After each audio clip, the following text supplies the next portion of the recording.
అనకాపల్లి పట్టణంలో నూకాంబిక అమ్మవారిని దర్శించుకున్న జనసేన రాష్ట్ర ప్రధాన కార్యదర్శి కొనదెల నాగబాబు ముందుగా ఆలయ అర్చకులు వీరికి ఘన స్వాగతం పలికి ప్రత్యేక పూజలు నిర్వహించి అమ్మవారి తీర్థ ప్రసాదాలు అందజేశారు. అనంతరం నూకాంబిక ఆలయ చైర్మన్ కొనతాల మురళీకృష్ణ నూకాంబిక ఆలయం ఈవో బండారు ప్రసాద్ చేతుల మీదుగా సాల్వాతో సత్కరించారు. అనంతరం అక్కడి అనకాపల్లి పురవీధుల్లో జన సైనికులు బైక్ ర్యాలీతో గౌరీ పరమేశ్వర ఆలయానికి చేరుకొని అక్కడ గౌరీ పరమేశ్వరి అమ్మవారిని దర్శించుకొని పట్టణంలో నిర్వహిస్తున్న ఉత్తరాంధ్ర మెగా అభిమాన ఆత్మీయ సమావేశంలో పాల్గొన్నారు.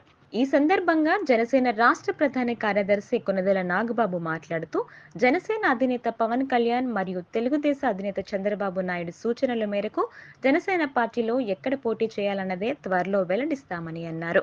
ఈ కార్యక్రమంలో అనకాపల్లి జనసేన టీం నాయకులు మల్ల శ్రీను, దూలం గోపి, శ్రీరామదాస్, గోవింద్, జనసేన నాయకులు టీడీపీ మాజీ ఎమ్మెల్యే పీలా గోవింద్, సత్యనారాయణ, బీసీ సాధికార కన్వీనర్ మల్లా సురేంద్ర, టీడీపీ నాయకులు, కార్యకర్తలు తదితరులు పాల్గొన్నారు.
అనకాపల్లి మీడియా సోదరులందరికీ నమస్కారం.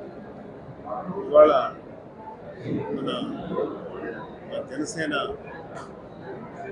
కార్యకర్తలతో అలాగే జనసేన సైనికులుగా మారిన మా మెగా అభిమానులందరితో సమీక్ష సమావేశం నిర్వహించాలని, ఆత్మీయ సమావేశం నిర్వహించాలని డిసైడ్ చేసుకుని ఈరోజు అనకాపల్లికి వచ్చాము. దారిలో కొంతమంది పెద్దలు నూకాలమ్మ గుడికి, తర్వాత దూరమ్మ గుడికి తీసుకెళ్ళారు. సో అక్కడంతా పూజలు చేసుకొని వచ్చాము. మా ఫ్యాన్స్తో మాట్లాడడానికి సమీక్షా సమావేశాన్ని. Any questions? ప్రెసిడెంట్ గారి యొక్క నిర్ణయం మీద ఆధారపడి ఉంటుంది. అంటే మా ప్రెసిడెంట్ గారు అటు టీడీపీ ప్రెసిడెంట్ అధినేత చంద్రబాబు నాయుడు గారు వాళ్ళ మధ్యలో ఇంకా డిస్కషన్స్ జరుగుతున్నాయి. ఫైనల్గా మా ప్రెసిడెంట్ గారు ఏం నిర్ణయిస్తే దాని ప్రకారం మేము ముందుకెళ్తాం. ఓకేనా? ఇష్యూస్ ఉంటే ఉన్నాయేమో మా దృష్టికి రాలి. మాకైతే ఎక్కడా కూడా ఇంటర్నల్ క్లాషెస్ చాలా నెగ్లిజిబుల్ ఇష్యూస్.